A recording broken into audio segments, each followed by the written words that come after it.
हबीब साहब, पहले तो इस फैसले के हवाले से बताइएगा कि किस तरह से आप देख रहे हैं, और उसके बाद आने वाले दिनों में इसका प्रोबेबली इम्पैक्ट क्या हो सकता है? देखिए, जहाँ तक ये फैसला है कि मिलिट्री कोर्ट्स में सिविलियन का ट्रायल नहीं होना चाहिए, तो ये मेरा ख्याल है कि पाकिस्तान की सारी कानूनी बरादरी के लिए भी इत्मीनान का बायस है, और पाकिस्तान के तमाम पॉलिटिकल एक्टिविस्ट के लिए भी इत्मीनान का बायस है। उसकी वजह यह है कि इस मिलिट्री जो कोर्ट का जो इस्तेमाल एक इम्कान नजर आ रहा था, वो पॉलिटिकल कारकुनों के ऊपर था, जिन्होंने खास तौर पर किसी एक जगह पे जाके उन्होंने कोई अपना एहतजाज रिकॉर्ड करवाया था। लेकिन उसके साथ अब इसका जो फार रीचिंग इम्पैक्ट, वो मुझे जो ये नजर आ रहा है कि पाकिस्तान तहरीक इंसाफ के ऊपर जो एक तलवार लटक रही थी कि उसके वो तमाम अराकीन, उसके जो बाज अराकीन असम्बली और कारकुन जो इस वक्त जेलों में बंद है, और उनके ऊपर जो कुछ भी मुकदमात थे उन्हें मिलिट्री कोर्ट के अंदर ट्रायल के लिए ले जाया जा रहा था, तो वो जो दबाव है वो पाकिस्तान तहरीक इंसाफ के ऊपर से कम होगा। तो गोया वो जो एक लटकती हुई तलवार थी कि ये जमात शायद पाबंदी की जद में आ जाएगी, या एन ब्लॉक इसके लोगों को, इसके पॉलिटिकल कारकुनों को मिलिट्री कोर्ट से सजाएं हो जाएंगी, तो वो अब इम्कान जो है वो खत्म हो गया। बल्कि अब ऐसा मुकदमा चलेगा जो सबको नजर आ रहा होगा, और जाहिर है सबूत तो उन कोर्ट्स में भी, मिलिट्री कोर्ट्स में भी पेश करने पड़ते हैं और इन कोर्ट्स में भी पेश करने पड़ते हैं। या इस्तगासा ने हो या जो सफाई है उसने अपने मुल्ज़मान ने अपनी सफाई में जो कुछ भी कहना हो, वो कहना तो दोनों तरफ मुमकिन होता है, लेकिन बहरहाल यहाँ पे कोर्ट खुली होगी और लोगों को इंसाफ जो है और जो कानून की कार्रवाई है वो जिस तरह किताब में लिखी हुई है उसी तरह आगे बढ़ती हुई नजर आएगी। तो मैं इसके जो पॉलिटिकल इम्पैक्ट है वो पाकिस्तान तहरीक इंसाफ के लिए कुछ बेहतर देखता हूँ। अच्छा, सर, आप पाकिस्तान तहरीक इंसाफ के हवाले से तो इस फैसले को बेहतरीन समझ रहे हैं, लेकिन सर हमने माजी में भी देखा है कि अदालत की जानिब से फैसले सुनाए गए हैं, लेकिन उन फैसलों पर इम्प्लीमेंट नहीं हुआ और कहा जाता रहा कि फैसला अब तारीख का हिस्सा बन चुका है। आपको लगता है कि अदालत के इस फैसले पर अमल दरामद हो जाएगा?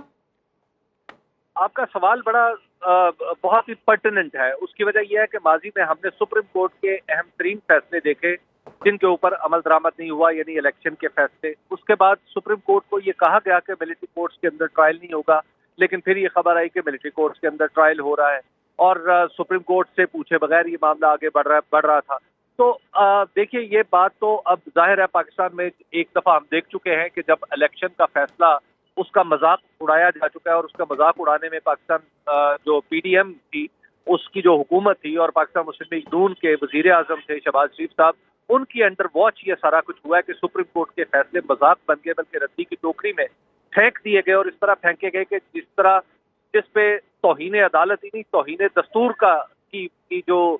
यानी तौहीन दस्तूर का लेबल भी लगाया जाए तो वो दुरुस्त नजर आता है। तो यस, ये प्रॉब्लम तो है, लेकिन बहरहाल इनमें इस वक्त हमें ये तवक्को करनी चाहिए कि जस्टिस उमर अता बंदयाल जिस तरह एक उन्होंने अपने ही फैसले को मनवाने की अपनी सलाहियत खो दी थी, शायद चीफ जस्टिस काजी फायज ईसा ऐसा ना करें। बहरहाल ये अभी देखना है कि सुप्रीम कोर्ट कितना गार्ड करती है अपने फैसले। अच्छा सर, ये जो एक और अहम सवाल है जो कि अवाम के लिए वह अवाम भी तजब्जुब का शिकार है कि आया चेयरमैन पाकिस्तान तहरीक इंसाफ जो कि पाबंदी सलासल हैं, उनके हवाले से भी कहा जाता था कि उनका ट्रायल भी मिलिट्री कोर्ट में होगा। तो क्या इस फैसले के बाद वो तमाम चरमगोइयाँ जो हैं वो ख़त्म हो चुकी हैं? चेयरमैन पाकिस्तान तहरीक इंसाफ भी सिविलियन अदालतों के रूबरू पेश होंगे 9 मई के केस के हवाले से?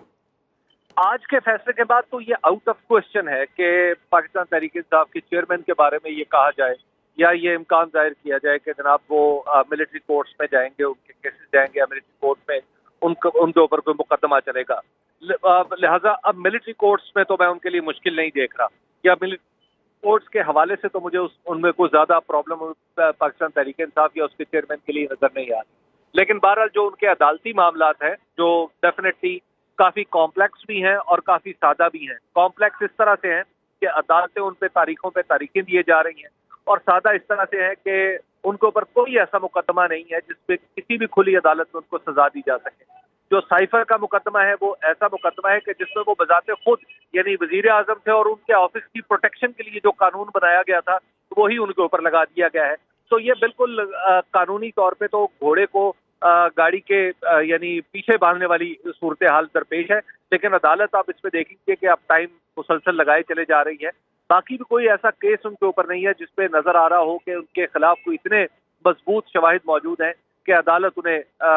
مجرم قرار دے سکے. تو ایسی صورتحال تو نظر نہیں آ رہی، لیکن بہرحال عدالتی عمل کی بھی کمپلیکسٹیز ہیں، اور پاکستان میں ہمیں ذہن میں رکھنا چاہیے کہ قانون ایک خاص فضا میں اپنا راستہ بناتا ہے. تو اس خاص فضا میں مجھے ان کی مشکلات کو فوری طور پر آسان ہوتی ہوئی تو نظر نہیں آ رہی.